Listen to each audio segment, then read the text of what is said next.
Friends, कैसे हैं आप लोग। तो फ्रेंड्स, बीपीएससी टीआरपी 4 का आप लोग तैयारी कर रहे हैं। यह क्लास आप सभी के लिए काफ़ी इम्पॉर्टेंट है, क्योंकि बीपीएससी टीआरपी 3 तक देखा गया है कि एनसीईआरटी से ही ज़्यादातर प्रश्न एग्ज़ाम में देखने को मिला है। और फ्रेंड्स, हम लोग बायोलॉजी का क्लास कर रहे थे, जिसमें से कि मैंने आपको कल एक पार्ट कंप्लीट करवा दिया था, जो चैप्टर का नाम है मानव शरीर क्रिया। ये चैप्टर काफ़ी लॉन्ग था फ्रेंड्स, इसलिए मैंने आप लोगों को कल कहा था कि इसको हम लोग 2 पार्ट में कवर करेंगे। तो एक पार्ट कल हो चुका था, अगर आप लोग नहीं देखें तो उस वीडियो का डिस्क्रिप्शन में लिंक मैं दे दूंगा, आप लोग देख लीजिएगा। ये क्लास सभी क्लास के लिए इम्पॉर्टेंट है। आप 1 to 5, 6 to 8, 11, 12 किसी भी क्लास का तैयारी कर रहे हैं, ये जो क्लास है ये सारे स्टूडेंट के लिए इम्पॉर्टेंट है। आपको ये नहीं सोचना है कि ये हमारे लिए इम्पॉर्टेंट नहीं है। और फ्रेंड्स, आप लोग देख सकते हैं हम लोग कल क्लास स्वेदेन किसके लिए महत्वपूर्ण है, यहाँ तक हम लोग कंप्लीट किए थे। आज इसके बाद जितने भी इम्पॉर्टेंट प्रश्न होंगे हम लोग इस वीडियो में कंप्लीट करेंगे। आज के क्लास में ये चैप्टर कंप्लीट हो जाएगा।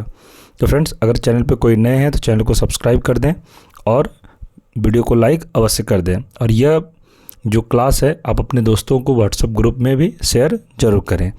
तो चलिए फ्रेंड्स, शुरू करते हैं।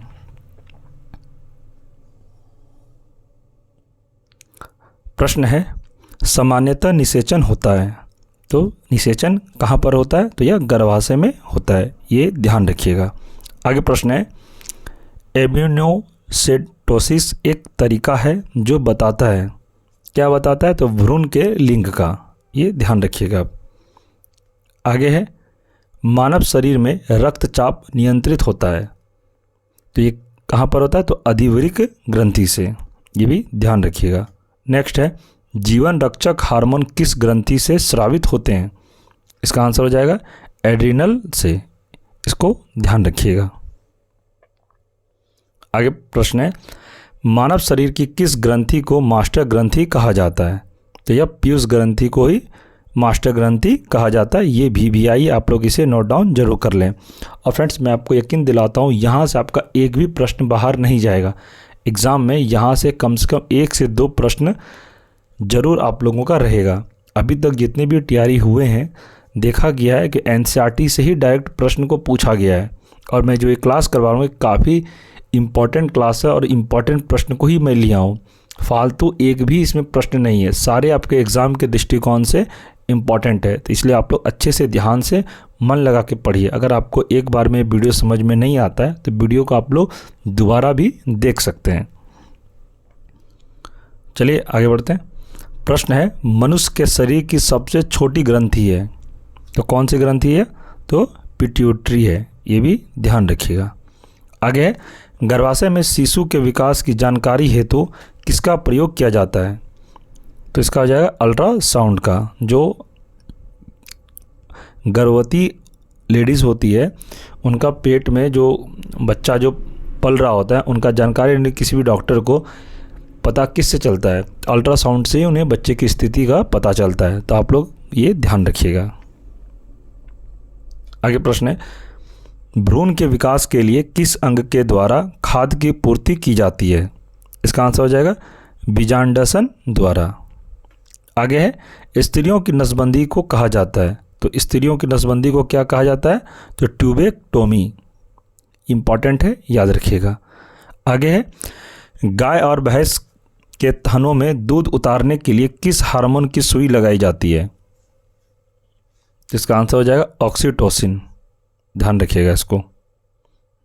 आगे प्रश्न है, थायराइड ग्रंथि से थायरोक्सिन स्रावित करने के लिए उत्तेजित करने वाला अंतःस्रावी हार्मोन कौन सा है, इसका आंसर है TSH। आगे प्रश्न है, मायोग्लोबिन में कौन सी धातु होती है, तो मायोग्लोबिन में तांबा की धातु होती है। आगे देखते हैं, एक वयस्क पुरुष के लिए सामान्य हीमोग्लोबिन मात्रा प्रति 100 ml रक्त है, तो जाएगा आंसर 14.5 ग्राम। आगे प्रश्न देखते हैं, मानव शरीर का सामान्य तापमान होता है, तो कितना होता है, 36.9 डिग्री सेल्सियस। आगे है, किस शारीरिक प्रक्रम से प्रोथ्रोम्बिन का संबंध है, इसका आंसर हो जाएगा रक्त जमाव से। आगे है, किस शारीरिक प्रक्रम से, ये तो हम लोग पढ़ लिए। नेक्स्ट देखते हैं, शरीर में सबसे बड़ी अंतःस्रावी ग्रंथि कौन सी है? तो इसका आंसर हो जाएगा अप2, जिसको हम लोग थायराइड भी कहते हैं। नेक्स्ट है, कौन सा हार्मोन लड़ो उड़ो हार्मोन कहलाता है? तो इसका सही आंसर है एड्रेनलिन। नेक्स्ट प्रश्न देखते हैं, इंसुलिन है एक प्रकार का, तो क्या है? यह हार्मोन है। नेक्स्ट, कौन सा पदार्थ मानव शरीर में सबसे अधिक कठोर होता है? तो इसका सही आंसर है दंत वल्क। आगे प्रश्न देखते हैं, किस कोशिका से इंसुलिन स्रावित होता है? तो इसका आंसर हो जाएगा बीटा कोशिका से। आगे प्रश्न है, इंसुलिन उत्पादित होता है, तो किससे उत्पादित होता है? तो पैनक्रियाज के द्वारा। ये इंपॉर्टेंट है, इस प्रश्न को आप लोग नोट डाउन जरूर कर लें, हो सकता है आपको टीआरई 4 में ये प्रश्न पूछा जाए। नेक्स्ट, ऑक्सीजन की उपस्थिति में सुक्रोज का CO2 एवं जल में ऊर्जा निर्मुक्त होने के साथ पूर्ण रूपांतरण होने को कहते हैं, तो क्या कहते हैं? तो वायु श्वसन कहते हैं। नेक्स्ट प्रश्न है, हमारी छोड़ी हुई सांस की हवा में CO2 की मात्रा लगभग कितनी होती है? ये 4% होती है। ये इम्पॉर्टेंट है, इसमें भी आप याद जरूर कर लीजिएगा। नेक्स्ट है, हृदय वंचित है, तो इसका आंसर है ऐच्छिक पेशी से। आगे है, मनुष्य में त्वचा किस स्थान पर सबसे अधिक मोटी होती है? इसका सही आंसर तलवे पर। आगे है, मानव शरीर का सबसे बड़ा अंग कौन है? तो मानव का शरीर का सबसे बड़ा अंग है फेफड़ा, ये ध्यान रखिएगा। आगे प्रश्न देखते हैं, मानव त्वचा को रंग देने वाला वर्णक है, तो क्या है? मेलानिन। नेक्स्ट प्रश्न देखते हैं, कंडरा जोड़ता है, तो क्या जोड़ता है? पेशी को हड्डी से। आगे प्रश्न है, मानव शरीर में कौन ग्रंथि ऐसी है जिसका संबंध शरीर की उत्तेजना से है? इसका सही आंसर हो जाएगा अधिवृक्क ग्रंथि। आगे, आदमी के कंठ को किस भाग को अपटू उदर कहा जाता है? इसका सही आंसर है थायराइड उपस्थित को। नेक्स्ट है, मानव का मस्तिष्क लगभग कितने ग्राम का होता है? तो यह हो जाएगा 1350 ग्राम का होता है। नेक्स्ट है, मानव शरीर में सबसे लंबी अस्थि है, तो यही आंसर हो जाएगा इसका उरु अस्थि। इसी में आगे देखते हैं, मुख्यतः इसकी उपस्थिति के कारण मानव शरीर उच्च वायुमंडलीय दाब के अंतर्गत भी बिना कुचला रहता है, तो क्या रहता है? कोशिकाओं में तरल। आगे प्रश्न है, आँख के रेटिना की परंपरागत कैमरा के निम्नलिखित में से किस भाग से तुलना की जा सकती है? तो इसका आंसर हो जाएगा फिल्म से। आइए अब हम लोग कुछ प्रश्न को देखते हैं। प्रश्न है, वयस्क मानव में होती है, इसका आंसर हो जाएगा 206 अस्थियां। ये प्रश्न आप लोग देख सकते हैं, उत्तराखंड PCS और यूपी लोअर सब प्री में पूछा गया है। नेक्स्ट है, निम्नलिखित में से कौन मानव शरीर की सबसे छोटी हड्डी है? तो इसका सही आंसर हो जाएगा ऑप्शन बी स्टेपीज। आगे प्रश्न है, शल्य क्रिया में ऑर्थोप्लास्टी क्या है? तो इसका आंसर है ऑप्शन सी कूल्हे के जोड़ का प्रतिस्थापन। आगे प्रश्न है, एंजाइम मूलतः क्या है? तो एंजाइम मूलतः क्या है? इसका सही आंसर हो जाएगा ऑप्शन सी प्रोटीन। प्रश्न है आगे, एक स्वस्थ व्यक्ति का हृदय 1 मिनट में औसतन कितने बार धड़कता है? तो इसका आंसर है 72 बार धड़कता है। ये तो आप सभी को पता ही होगा, ये आप लोग काफ़ी बार पढ़े होंगे एग्जाम में। आगे प्रश्न है, हृदय कब आराम करता है? तो 2 धड़कनों के बीच।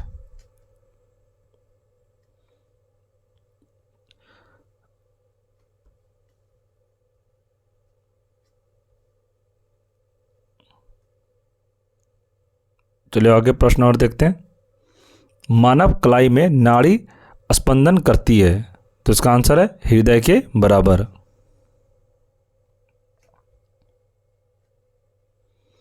नेक्स्ट प्रश्न है, लाल रक्त कणिकाएं मुख्यतः बनती है, तो कहाँ बनती है? अस्थि मज्जा में।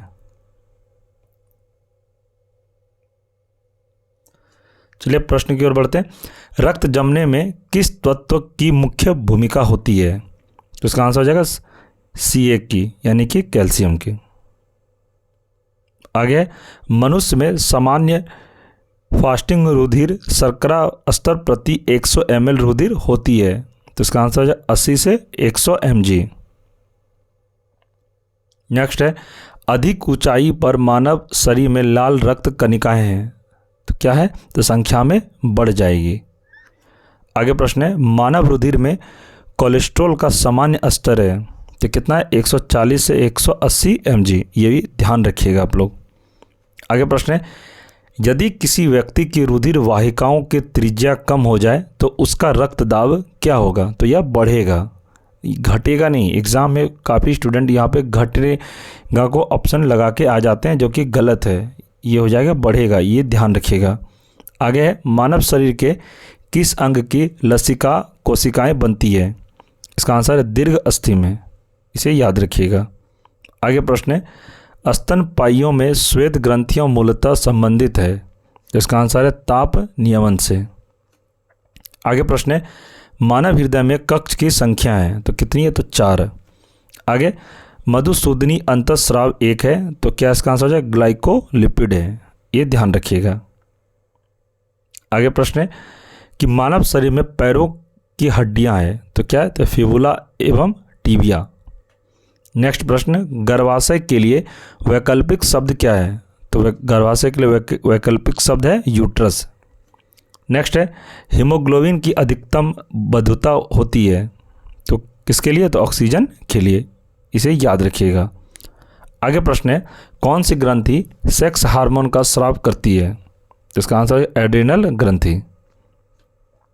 आगे, मानव शरीर में हार्मोनों में से कौन सा रक्त कैल्शियम और फॉस्फेट को विनियमित करता है? इसका आंसर हो जाएगा प्रावटु हार्मोन।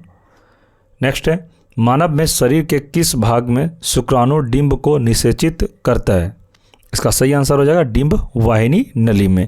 ये प्रश्न भी इम्पॉर्टेंट है आपके TRE 4 से संबंधित, तो इसे भी आप लोग अच्छे से याद जरूर कर लीजिएगा। नेक्स्ट है, जब वृक्क कार्य करना बंद कर दे तो कौन सा पदार्थ जमा होता है? तो इसका आंसर है रक्त में नत्र जनित अपशिष्ट पदार्थ। आगे, जब एक व्यक्ति वृद्ध हो जाता है तो सामान्यतः उसका रक्त का दाब क्या होता है? तो घट जाता है, ये याद रखिएगा।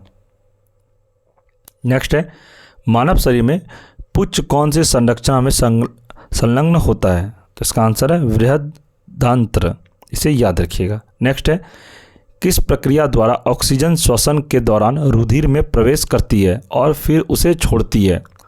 इसका सही आंसर है परासरण, ये भी ध्यान रखिएगा। नेक्स्ट है, कौन सा एक अंग वसा का भंजन कर कोलेस्ट्रॉल उत्पन्न करता है? इसका सही आंसर हो जाएगा यकृत, ध्यान रखिएगा इस प्रश्न को भी। आगे है, सेरेब्रम किससे संबंधित है? तो सेरेब्रम मस्तिष्क से संबंधित है, इसे ध्यान रखिएगा। आगे प्रश्न है कि मनुष्य के मस्तिष्क का सबसे बड़ा भाग है, तो क्या है? तो परम मस्तिष्क।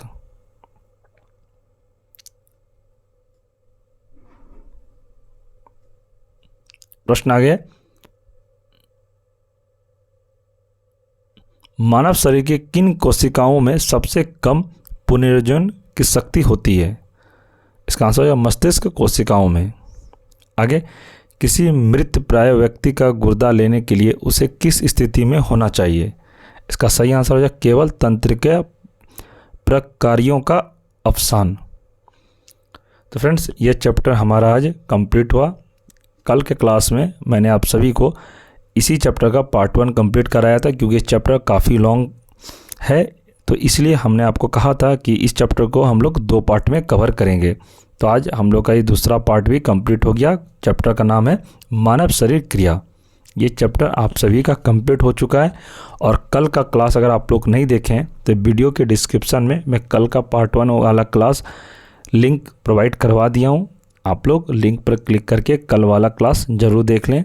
और फ्रेंड्स, आप लोगों का मैं सोच रहा हूँ आज से ही मॉडर्न हिस्ट्री का क्लास स्टार्ट कर दूँ। बायोलॉजी का क्लास आप सभी का एक टाइम फिक्स करते हैं। आप सभी का बायोलॉजी का क्लास 9:05 पर डेली होगा। 9:05 से लेकर 9:15 के बीच में वीडियो अपलोड हो जाएगी। तो आप लोग अपने से प्रिपेयर रहिएगा क्लास करने के लिए। इसलिए मैं आप सभी को कहता हूं कि आप लोग चैनल को सब्सक्राइब अगर कर लेंगे तो जब भी इस चैनल पे वीडियो अपलोड होगा तो आप लोगों को सबसे पहले नोटिफिकेशन अवेलेबल हो जाएगा। और फ्रेंड्स, मॉडर्न हिस्ट्री स्टार्ट करने के बाद मैं आप सभी के लिए एक क्लास और स्टार्ट करूंगा, जो वो होगा MCQ का। मॉडर्न हिस्ट्री पढ़ाने के बाद मैं आप सभी के लिए उसका MCQ स्टार्ट करूंगा। साथ ही अभी पॉलिटी है, बहुत सारे क्लासेस जो कि मैं सारे TRE 4 के लिए आपको NCERT वाला ही पढ़ाऊंगा। ज्योग्राफी तो आपका चल ही रहा है, इसके बाद मैं आपको SCERT पढ़ाऊंगा जो कि बिहार बोर्ड में चलता है। तो ध्यान रहे, मैं सभी का नोट्स भी बनवा रहा हूँ। और हाँ, जो TRE 4 से संबंधित इम्पॉर्टेंट होगा, जितने क्लास उतना ही आप लोगों के लिए क्लास करवाया जाएगा, फालतू कोई भी क्लास नहीं होगा। और इम्पॉर्टेंट प्रश्न पर ही ज़्यादा जोर दिया जाएगा जो एग्ज़ाम में सीधी पूछता है आप लोगों के लिए। अभी तक जितने TRE 3 का एग्ज़ाम हुआ है सभी का एनालिसिस करने के बाद ही मैं आप सभी को क्लास करवा रहा हूँ, और यही क्लास से आपका एग्ज़ाम में प्रश्न पूछा जाएगा। और फ्रेंड्स, ये क्लास आपको कैसा लगता है आप लोग अपना फीडबैक कमेंट में ज़रूर हमें देंगे, क्योंकि आपका जब फीडबैक मिलता है और अगर आप मुझे लगता है कि आप सभी को हमारा क्लास पसंद आ रहा है तो हमें और भी मोटिवेशन होता है क्लास करवाने के लिए। तो आप लोग ज़्यादा से ज़्यादा कमेंट करें वीडियो में क्या अच्छा लगा और क्या और भी होना चाहिए और कौन सा सब्जेक्ट का क्लास होना चाहिए, आप लोग कमेंट में ज़रूर बताएं। और वीडियो अगर आप सभी को पसंद आया तो वीडियो को लाइक अवश्य करें। और फ्रेंड्स, आप लोगों के लिए एक ज़रूरी सूचना, टेलीग्राम ग्रुप एक है हमारा, उसमें आप लोग ज्वाइन अवश्य कर लें। उसमें अभी तक जितने भी क्लास हुई है, मैंने जितने भी क्लास कराए, सभी का PDF नोट्स अवेलेबल है। और कोई भी क्लास से संबंधित इन्फॉर्मेशन हो, एग्ज़ाम से का रिलेटेड, एग्ज़ाम कब आने वाला है, स्टेट या TRE 4 का न्यूज़ संबंधित कुछ भी अगर मैं सेंड करूँगा तो टेलीग्राम ग्रुप में ही सेंड करूँगा।